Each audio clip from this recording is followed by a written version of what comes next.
les petits. Alors dans mes vidéos, souvent on m'avait demandé comment on préparait un trip tropical et comment on emportait surtout ces fusils dans l'avion.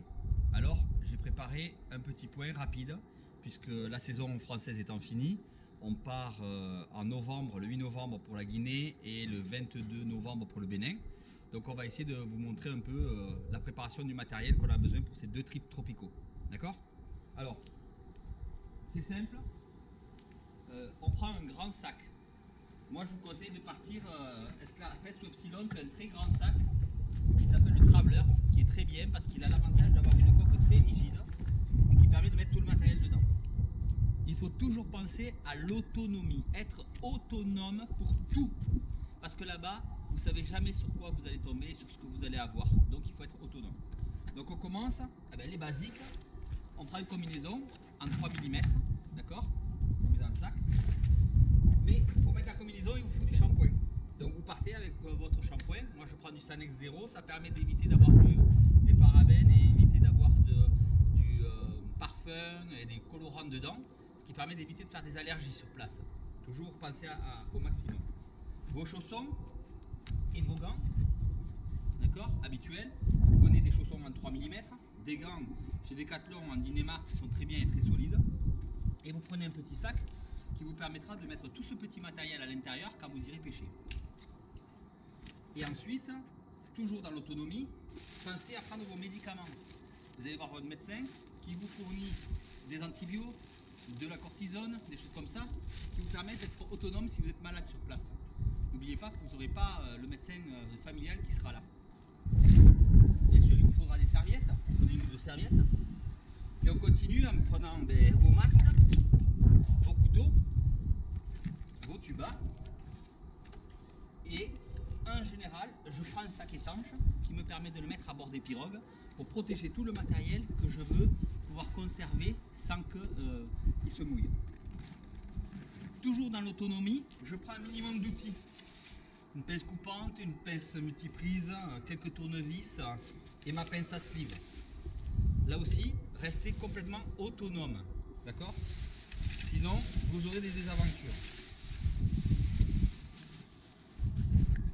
Et toujours un peu d'outillage, un mètre, le système pour rentrer à l'intérieur des sandos, une tube de colle super glue, un briquet, et tous des petits outillages qui pour ici vous semblent simples parce qu'ils sont à votre portée et qui là-bas c'est la croix et la bannière à obtenir. Dans une boîte, si avec un élastique, vous êtes tranquille.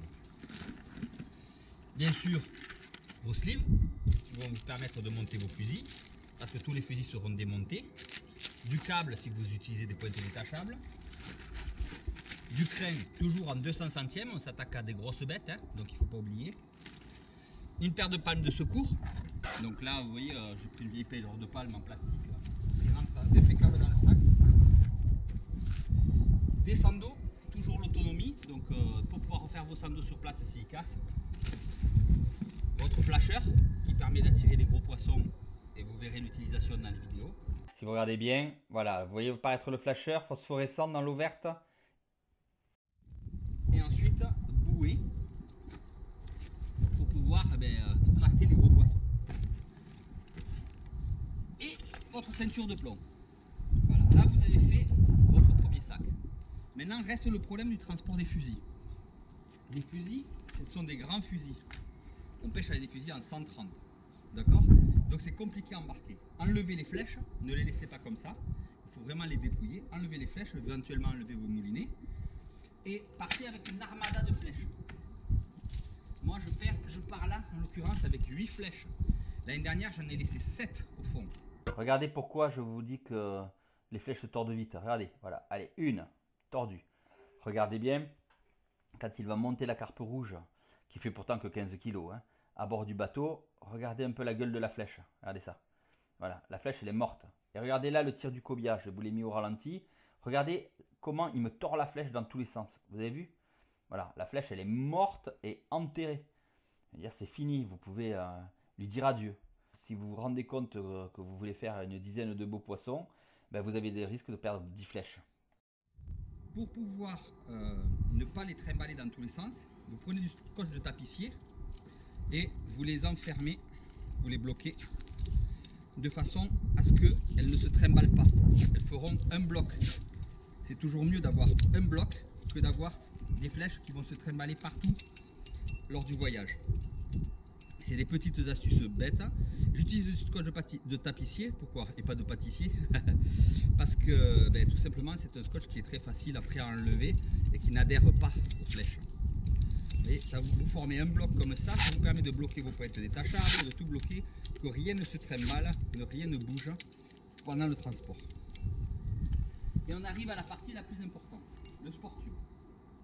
Alors ça, il existe plusieurs sport tubes. Vous voyez que c'est bien pratique sur les chariots, on peut trimballer 2 sport tubes et les sacs sans problème. Ce qui compte, c'est la largeur. Vous avez le simple, le double et le triple. Il faut prendre les doubles. Ça s'achète dans tous les bons magasins de pêche sous-marine, notamment chez Sportmed. Donc là, pourquoi le double? Mais parce que le double, il a un avantage sur tous les autres, c'est que regardez, il permet de prendre ses palmes. Et pour protéger vos palmes carbone, c'est quand même très très bien parce que vous ne vous les abîmerez pas. Alors que dans un sac comme ça, vous risquez de les abîmer. Donc, au fond, vous allez glisser une serviette pour éviter les impacts qu'il pourrait y avoir quand vous allez transporter. Vous allez y mettre vos flèches. Vous allez y mettre vos fusils. Et ensuite, vous allez y mettre vos palmes. Les chaussons des palmes vont avoir un effet de blocage du matériel. Si j'y arrive, pas trop facile. Voilà. Ça permet de bloquer le matériel. Et une autre serviette en haut qui va vous permettre d'éviter que le matériel ne traverse le sport tube.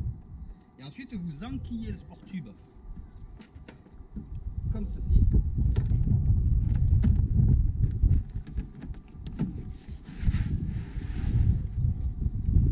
Vous le posez et ici vous voyez vous avez des trous là et vous y mettez un cadenas. Voilà. Et là votre matériel peut se transporter en toute sécurité. Voilà, j'espère que ça vous aura été utile et que vous allez vous préparer des jolis trips pour les moments où en France on ne peut plus pêcher. A plus les petits!